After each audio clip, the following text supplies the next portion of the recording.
ourselves. We've all felt it, and our first instinct is usually to try to hide it or make it go away.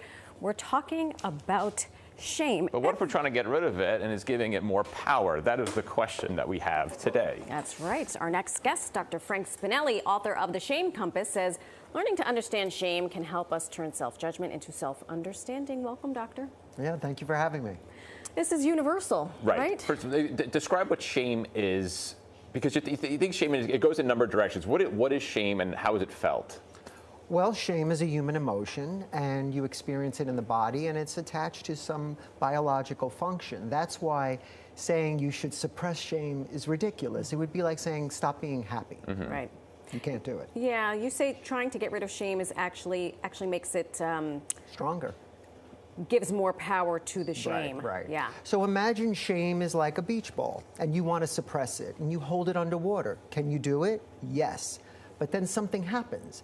Somebody at work says something snarky, and you snap, and the beach ball comes out. And so your reaction is above and beyond to what the situation was. So in the book, Shame Compass, I really try to teach you how to understand what shame is saying to you instead of trying to suppress it or trying to outrun it. Right. I'm getting confused between the two, shame and guilt. I always am like, there's a difference. It's not the same thing. Absolutely, there's a difference, but we often link them together. So the best way to understand it is guilt is behavioral. I did something wrong and I feel badly about it. Shame is identity. It's I'm bad. So the problem with the difference is guilt is something you can learn from. I insulted somebody, I feel badly about it, so I'm going to apologize. You can't apply guilt solutions to shame's problems because it's identity. It's that voice in your head that's saying you're a bad person. So it's more overwhelming for the being itself as shame. Like you have encompassed that you are a bad person as shame. Yes, exactly. As opposed to I did something wrong. I'm sorry. Right. I apologize. Exactly. Okay. You personally experienced trauma, and you had a lot of shame. How did you work through that? Well, when I was a child, I had a traumatic childhood from the ages of 11 and 13, and I was very fortunate. I had the help of some wonderful therapists, and lo and behold, became a doctor, and I'm a success. And then something happened to me that happened to all of us. We went through the 2020 pandemic, and in that isolation is where shame breeds. So all the feelings of shame that I thought I had outrun came back. And I was looking at myself in the mirror, and I said, why am I trying to outrun shame? What if I leaned into it? What if I listened to that voice and instead thought, where is it pointing me towards? And maybe what is it protecting me from?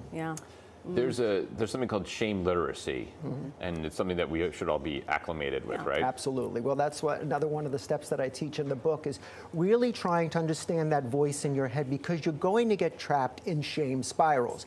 You're bad. Something bad happened to you, therefore bad things happen to you because you're bad, and you can't break out of it.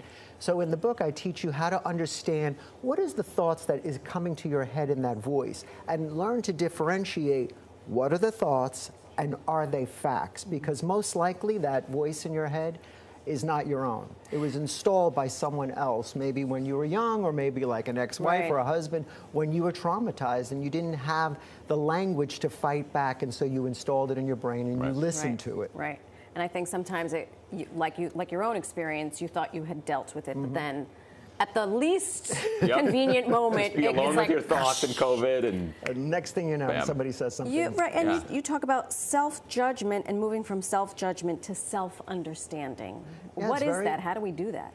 Well, it's very important to understand that what happened to you, whatever the incident was, whatever traumatic experience, was not your fault. It did happen to you, and you have to understand that shame is not going to go away. You have to learn to move through it and understand it. And so I believe that you have to use shame as information, not indictment about who you are. You know, when we talk about shame resilience, it's not about learning tools to prevent you from falling down. It's having the tools to get back up.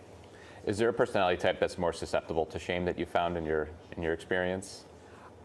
Most likely, overachievers tend to exhibit the most shame. Don't do it. Don't do it. I'm under. I'm good. I am ground floor, baby. Well, thank you, doctor. Thank Very you. useful information. And thank you for being so transparent with Yeah. your own Thank experience. you for having me. We appreciate it. Pick up a copy of the book, The Shame Compass, a radical framework for trauma, healing, and self-acceptance. You can get it wherever books are sold.